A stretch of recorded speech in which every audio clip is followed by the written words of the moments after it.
এখন পর্যন্ত শহীদদের খুনিদেরকে গ্রেফতার করে যে বিচার দৃশ্যমান জাতি এখনো তা দেখতে পাচ্ছে না। আমরা আশা করেছিলাম এই সংসদ গঠিত হওয়ার পর জুলাইয়ের চেতনাকে ধারণ করে যে প্রয়োজনীয় সংস্কার, সেই সংস্কার তারা করবে।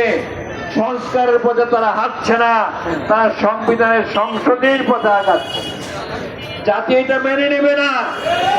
আমরা এত অল্প সময় রাস্তায় নামবো ভাবতে পারি নাই। আমাদেরকে বাধ্য করবেন না। জনগণের কাছে সেই রক্তের ছোপ ছোপ দাগের স্মৃতি এখনো বিদ্যমান।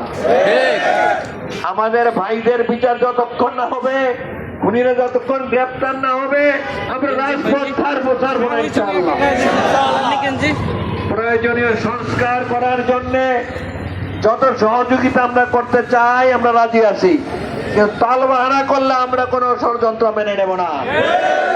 তাই আজকে এই অনুষ্ঠানের মাধ্যমে জানিয়ে দিতে চাই, শহীদদেরকে যারা খুন করেছে অবিলম্বে গ্রেপ্তার করে তাদের বিচারের আওতায় আনতে হবে। বিভিন্ন সোশ্যাল মিডিয়াতে আমরা খবর দেখি, এখান থেকে উনিকে গ্রেপ্তার, ওখান থেকে গ্রেপ্তার, কেউ কেউ পালিয়ে গিয়েছেন ভারতে। কি করে পালিয়ে গেলেন তার জবাবদিহি করতে হবে।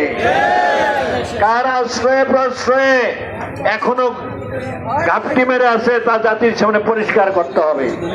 যতক্ষণ পর্যন্ত এই খুনিদের বিচার না হবে জনগণ কোন তাল বাহানা মেনে নেবে না।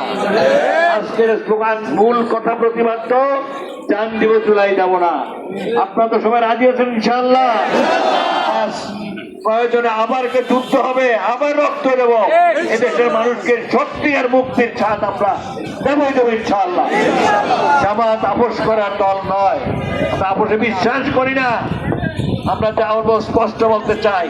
তাই আসুন আমাদের আওয়াজের সাথে গোটা দেশবাসীকে ঐক্যবদ্ধ করে এই বিপ্লবকে সফল করার জন্য এগিয়ে যাই। সবাইকে ধন্যবাদ।